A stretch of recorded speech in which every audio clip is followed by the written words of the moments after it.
Welcome to another podcast of the Constitution at Manchester United. Manchester United is going to play against Southampton on the weekend at St. Mary's Park. Now, the name is not surprising because if you know the nickname for Southampton, it's the Saints. It's the Saints. So, it's no better to have the name of a stadium than to complement the name of a club. And anybody that knows, I know some of you guys aren't religious, or some of you guys are atheists or whatever, so you wouldn't care about this stuff. But according to Southampton, they're the Saints. They're the Saints. And they want to name their stadium. It's already named after them. So it's already named St. Mary's Park. So I guess it's a sinless stadium. There is no sinful deeds in that club. There is no sinful deeds at the stadium. Right. Well, the Red Devils is going to play against the Saints come on Sunday, and it should be an interesting game. Now, if Southampton has a good history, they should remember that the last time they played in the Lions Den, that is hell, i.e. because we're the Red Devils, and devils only dwell in hell, that's their habitat. They got trashed. The Saints got trashed in the Lions Den in hell. I don't remember the scoreline, but it was quite a hefty scoreline. And since we're going to quote-unquote heaven to play away from home, which is hell, it's going to be somewhat of an interesting encounter. Because on two sides you have the great controversy of good and bad, evil and good. The devils versus God himself, the saint, Hail Mary, the mother of Jesus Christ himself. So, this is going to be one of those matches. I don't think it will go down in history. But I mean, we beat them, we trashed them last time we met them. So, I mean, that went down in history. But this is going to be a different encounter. Because Ole Gunnar Solskjaer basically said in his press conference that, I mean, the win against, Southampton was just a one-off. It was just I'm pretty sure he was kind of leaning towards that the result was a fluke. Because he said it was just a one-off. So he doesn't really buy into that result, really. But still, we're going to go to the Saints. And considering that we are sinners, we have a lot of crimson, we have very sinful deeds as a club. That's why we're the Red Devils. We're going to have to keep up this momentum that we started. I said in the previous, no, not in the previous video, in my second to last video podcast, I said that we have to continue the momentum that was started in the first match. Let us not change our post. Let us not change the momentum.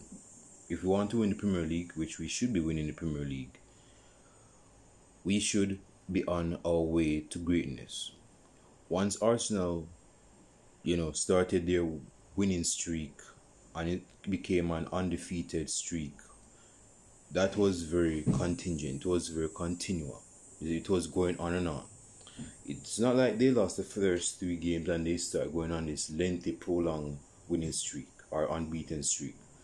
From the first game of the season, they started on the right page. That is what we're supposed to be doing. Liverpool did the same thing, they won the league. City definitely did the same thing and they won the league.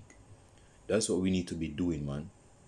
So considering that we trashed Leeds United because they didn't want to listen, we tried to tell them what was up, but they didn't want to take heed because they wanted to play a high line and give us space and everything. So we just trashed them at home. So given that we're going to heaven, that is known as the St. Mary's Park, if that's the full name of it, we know that our away fans is going there, so we don't really need support. But the thing is that when we go there, we have to keep on this momentum. We should not try to change up our game to accommodate. We shouldn't change up our game or compromise our game to cater and endear to the needs of Southampton. Southampton is, as small as Southampton is, they actually press. They actually press to try to press not oppression, the opponent and the oppression. Wait, you have the opponent, yes, the opposition. Yeah, the opposition. I wanted to say oppression. Like, well, I mean, if you're opposing the opponent, it's oppression. But anyway, so yeah, so Southampton is not like a pragmatic, static side that drops deep. They drop deep when needs be, but their main MO is to go and be aggressive. Is me. So you could say, I don't remember the manager for Southampton, but he's into pressing. His side actually presses, so we have to be very wary of the individuals that start on Sunday. I don't want to see Matic anywhere near the starting lineup, and that is nothing against Matic. I don't even think he was going to start anyway, but I just wanted to say that. And as far as the McFred, okay, let me just state my preview thoughts first, and then I get into the starting level. Oli was asked about Paul Pogba's form. And I think it's too early. It's early days to be speaking about Paul Pogba's form, despite him getting a poker of assists, excuse my French, against Leeds United at Old Trafford. I believe that Paul Pogba, Rashford is coming back in 3 months' time from the recovery of his shoulder surgery. If Pogba plays on the left-hand side in 3 months' time, for the next 3 months, and Jadon Sancho fills in the slot up front, not up front, on the right-hand side, and Mason Greenwood up front, with Bruno behind, I think there are goals to be seen. There are goals to be seen, and yeah, man, because Paul Pogba on the left, man, it's going to be very dangerous to cope with Paul Pogba, because the opponent, they might think that Pogba is one of the midfielders, at least on paper. But actually, in the game, he's actually wide. Now, I'm not sure if the manager is going to see this or is going to look into it, because he just wants to concentrate on what his side does to the opponents and not what the opponents does to his side. But either way, Pogba is hard to cope with. He's hard to cope with. If you play him on the left-hand side, it's hard to cope with him. If you play him in the middle of the park, not in a double pivot, and even in a double pivot, dude, in the man's first season, matter of fact, this is going to mark at least 5 years. Yeah, 5 years since Pogba has made his debut for Manchester United, coming back as a prodigal son to Manchester United. So, whoa, hold on a second, give me a second. You cannot make this stuff up. Football always have a tendency to come back, man. Give me a second.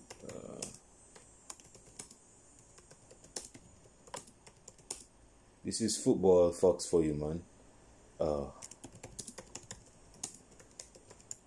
We're going to play against Southampton in 2 days' time, and actually on Sunday. And I believe Pogba made his debut against Southampton at home. I believe so.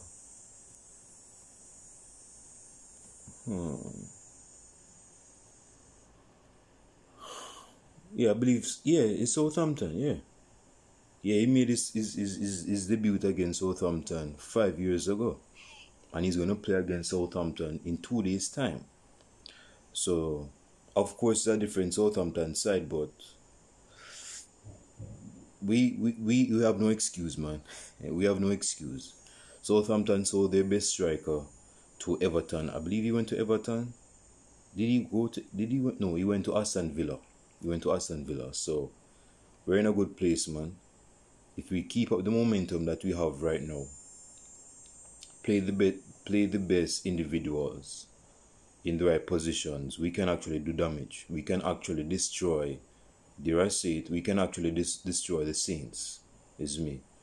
Because when the Red Devils come in, bro, when Devils intervene, not even in divine intervention, can have any say so on your current situation. So, yeah, man, that's what the Red Devils do.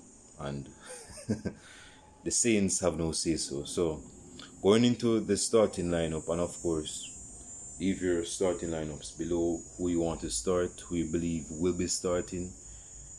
And when you're giving your starting lineups, don't give your starting lineups from your perspective. Try to be in the mind of Ole Gunnar Solskjaer and think who are the individuals you think he's going to start for the next match against Southampton. So, of course, comments below, like and subscribe to the channel. Dean Henderson has not been involved in the first match of the season. So, I'm very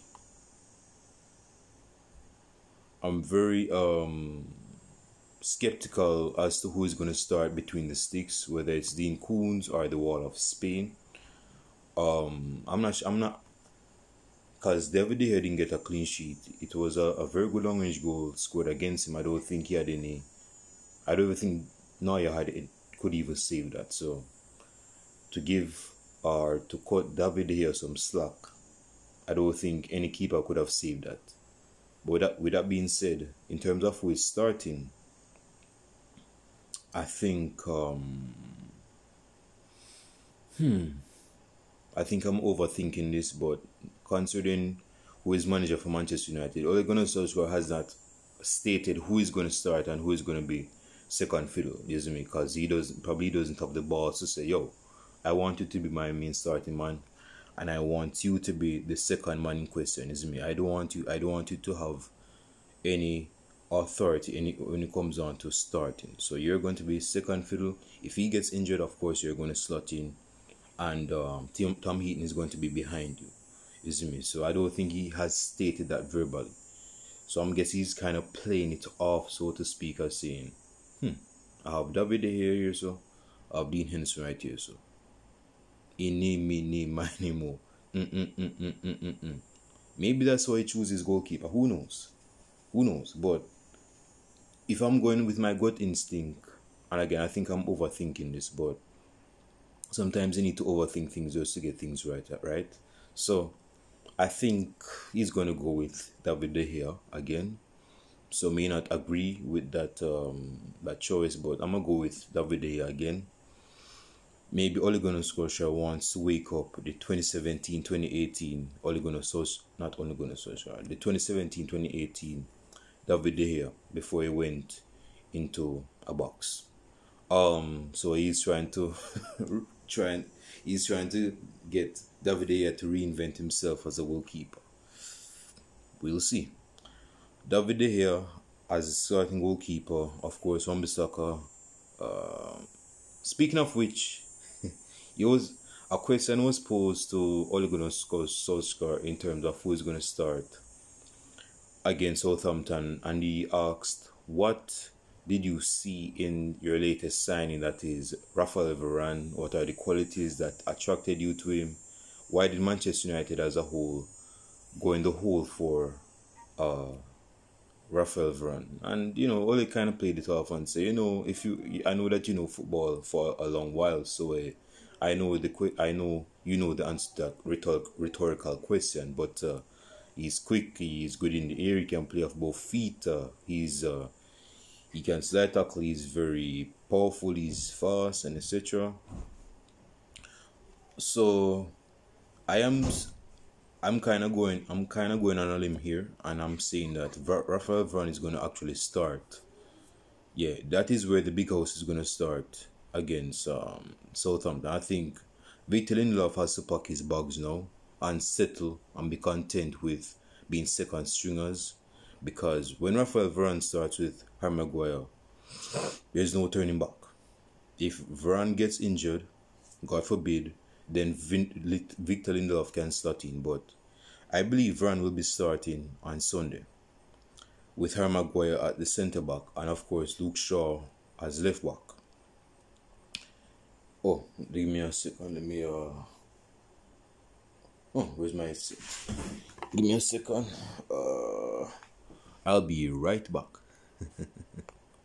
Okay, I'm back. I wanted to charge my headset because why not? So in midfield, this is the trick. This is where the game is won. In midfield, it is often said that if you lose the midfield battle, you're going to lose the match. You're going to become second best. So it's in our interest to play the best choices, the best individuals in midfield. We got away with it by playing a McFred against Leeds United. Is me so I believe that we scored goals not because of the efficiency of the McFred double pivot, but because of the space that was given to us against Leeds. Because Leeds doesn't learn, I guess they just don't learn. So Southampton is going to be they're going to press, but they're not going to give us as much space. But here's the thing though about pressing. I don't want this video to be long. When a side is pressing, that means they're coming aggressively. So if you're in possession right here, and a side is coming aggressively, and there's a striker right here, if the striker moves, times his run, he can actually beat the offside trap. And it could prove to be very detrimental to the side that is pressing, because if you're going to press, obviously you're going to leave space behind. So when you press, the striker or the third man midfield runner, or whoever is going to play, who's going to run in behind, if he's smart with his timing run and the ball is played into space, that is going to actually catch out the offside, the side that is pressing actually. So there is detriments to pressing. So there is detriments to pressing. So Southampton might be on their toes come on Sunday. With that being said, in terms of the individuals to start in midfield, I believe Fred will be starting in midfield. In the double pivot, I don't want to see Matic starting, man, because again, like I said, Matic is kind of slow and lethargic on the ball, and considering that Southampton presses, is not going to be the best option to do. So I believe Scott McTominay will be starting. So I guess the McFred will be starting tomorrow. Again, I'm speaking from Ole Gunnar Solskjaer's standpoint, not from my standpoint. Give me a second. Of course, on the left wing is Paul Pogba. On the right wing, I believe Jadon Sancho will be getting his full debut, his first starting debut game for Manchester United. And of course, Bruno Fernandes as the number 10. Again, on paper, it seems like the number 10. But in the self-play, he's actually a false number 9. And up front is Mason Greenwood. So that is my starting 11 come on Sunday. So of course you guys know what's up. Leave your starting lineups down below in the comment section. My prediction is 2-0. A 2-0 victory against the Saints. That is done by the Red Devils themselves. Yeah, man. And this is not a bad look on the Saints, because I'm a Christian myself, but as relates to the context of this Premier League match, the Saints are going to go down. The Red Devils are going to go up. And with that being said, leave your predictions down below in the comment section, like and subscribe to the channel, and I'll shout to you guys on Sunday after the match for the match reaction review. Until then.